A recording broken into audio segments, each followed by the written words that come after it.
Well, since it's been so negative and bad about how stupid the U.S. has been, can you give us any more stupid Chinese spy stories? I think we need a little more brevity. That maybe we aren't totally screwed. Well, I mean, these are the ones that we catch. So, you know what?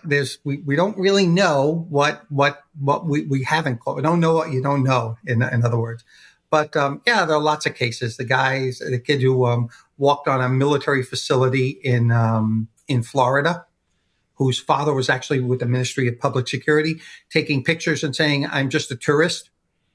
Okay, taking pictures of the radar facilities, but you're just a tourist. Yeah. And, walking right past all the signs that say no trespassing, no walking here, military facility, etc. Ridiculous, behavior and cover. One guy who actually traveled to New Jersey to buy parts for missile systems and literally told the person he was talking to at the time, he didn't know, came to be an undercover DHS agent, said, "Yeah, well, I'm very, very closely associated with the state-owned enterprise for building missile systems, but don't tell anyone that, okay?" All right, yeah. He's telling that to the special agent who's undercover, investigating him. Just lots of stories like that. So I was hoping this would make me feel better, but it's actually making me feel worse, because if that's the quality we're up against, and we're still losing so badly. Well, there's a saying that's decades old that an FBI agent actually came up with. And he said, if you deal with the Russians, it's what we call the grain of sands theory. And if you deal with the Russians, if the Russians wanted to steal a bucket of sand from the beach, they would send out a sub at night. A bunch of commandos would come out of it on a boat. They'd row into shore. They'd look around. They'd get the bucket of sand. They'd get back on the boat and row back to the sub. China would send 10,000 bathers the next day, and everyone would then just go home and dust themselves off, and they'd collect all the sand. And that actually has proven out over time. So it's more of just a mass attack rather than finely honed, sophisticated. But you know what that says? Like, the fact that the Chinese Communist Party is sending, or is basically relying on untrained people, many of whom could be easily caught, is basically that the CCP does not care about individuals at all. And I think we know that, but this is just an illustration of like they don't care if like this random guy gets caught because he's stupid, because they've got, 500 more who are unlikely to get caught. And so, whatever, a few people get thrown in jail, a few people get arrested, a few people, whatever, not our problem. Right. That's basically the attitude. You're doing it for money, or you're doing it for this and that. I appreciate it, but they have a variety of avenues to pick from. The MSS officers are generally, when they're involved, are generally under a lot of pressure to sort of collect. So they're like, yeah, okay, he can't do it. Let's get someone else. So they have 10 people in the pipeline at any given time for recruitments and such. So, yeah. So one of the things you wrote about in your book is how the MSS is using LinkedIn. Right. Now, let's say, for example, that I was interested in getting a job, making some extra money on the side by being an agent for CCP. How could I kind of work with my LinkedIn profile and get some job offers? Well, you would flag the fact that you have a clearance. You would put up on the top where your picture is open to work.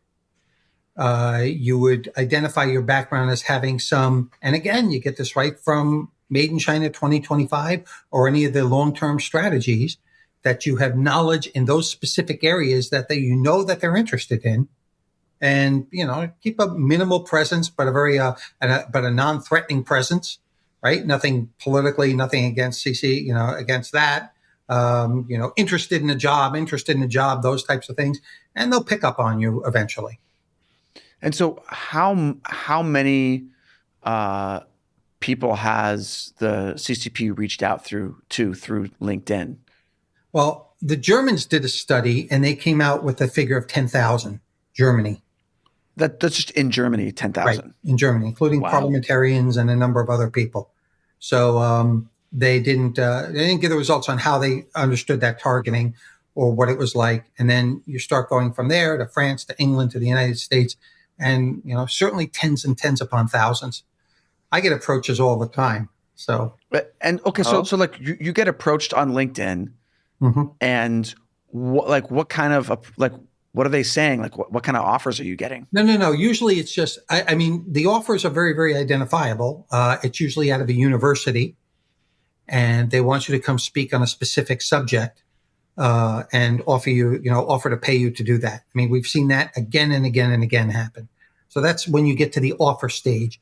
But just being identified, which is the first stage, if you're a male, you'll get an approach from a pretty Chinese female in a field that has absolutely nothing to do with you. They're in cement works or something like that out of Shanghai, and approaching you just to start contact. In fact, that job of identifying people in the Ministry of State Security is typically done by interns, or at least I'll say a few years ago was done by interns. I'm thinking more and more it's done through artificial intelligence, probably, but years ago it was done by interns. I always thought it was done by beautiful girls working in cement factories. Yeah. I have to re-examine my love life. I do feel like I want to go back and check my LinkedIn. Yeah, well, I don't have LinkedIn anymore because LinkedIn now requires more layers of identification, which I'm not interested in giving them. So, but anyway, but this sort of LinkedIn recruitment. So they're basically finding people who are have some specialty in a field that's related to Made in China 2025 or another strategic initiative. Ideally, someone with some kind of intelligence clearance or security clearance. And then they're doing things like they start by approaching them with like a pretty girl who's maybe a robot. And then they get invited to speak at a conference. Okay, depends on the circumstances. So let's take a real life example. Singaporean kid, Dixon Yo, who was doing his PhD program. Shortly after Dixon came to the United States, he went back and forth and traveled in Beijing, was presenting papers in Beijing as a young scholar, was putting a lot online, very pro-China in his approach and attitude. His professor, his mentor, Singaporean government boots out of the country for activities, covert activities he shouldn't have been doing, right? So they kick him out of the country. Dixon comes to the United States, so a visiting scholar at George Washington University, and there he starts identifying people, who may be of interest to the Chinese government. By that time, he's on the Chinese government hooks. I mean, he's actually traveling to China and they're walking him past border control. The MSS is meeting him. He's recruited. He goes on LinkedIn, starts up a company with the name of similar to another famous recruiting company. And he starts offering recruiting contracts for producing papers. He ultimately collects about 400 resumes, all of which have security clearances with the U.S. government, all the details about individuals. And he's sending that back over to Beijing. Several papers were produced from him, by an Air Force officer, by a couple of other people. And that's usually the start of the recruitment approach. Here's $2,000. Write me a paper on 1, 2, 3. So he has those people as he's bringing them in. This is what we call the spotting phase and developing, right? He's spotted the right people. Now he's developing a relationship with them, some specific ones on behalf of the MSS, and starting to find out details about their personal life, their finances, issues that come on, whether they're able to get employment or not, those types of things. So they're developing them, and then they'll assess whether they can get access to the type of information that the MSS really wants. So it's a very, very actually complex. It's a very detailed and complex approach, and everybody is in looking at the target. Okay, the MSS, they're doing open source searches against the individual. In this case, Dixon Yo is collecting against them, reporting back information on the person's personality, their needs, etc., and paying them as they're bringing them into the fold to conduct espionage. Same thing happened with Kevin Mallory, an ex-CIA officer and someone I spent 5 months with in training in the State Department. Yeah, small world, as they say. Same thing happened with him and others. I mean, so.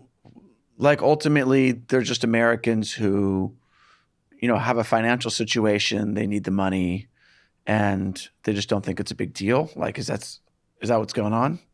Well, they get drawn in. First it's a paper. It's an unclassified paper. Then a second, then a third. Then the discussions happen, and we can give you a little more if you can be more detailed on areas A, B, C. And before the person knows it, they probably opened up their mouth too much. And then going back gets to be more difficult. So they might not even realize right. what they've done until it's too late, or until the agents come knocking at their door. In espionage, the whole objective is for the person not to realize it until they're sort of at a point where either they're dependent on your money or that they've given you so much that they really can't turn around. Now there's a tremendous threat if they do. So that's the point of the whole espionage game. So could I be a spy and not realize it? We wondered if you were. Huh. Well, but the problem is you're not actually making the money that you should be making as a spy, Chris. I'm just so generous with my time. Yeah, it's a good point.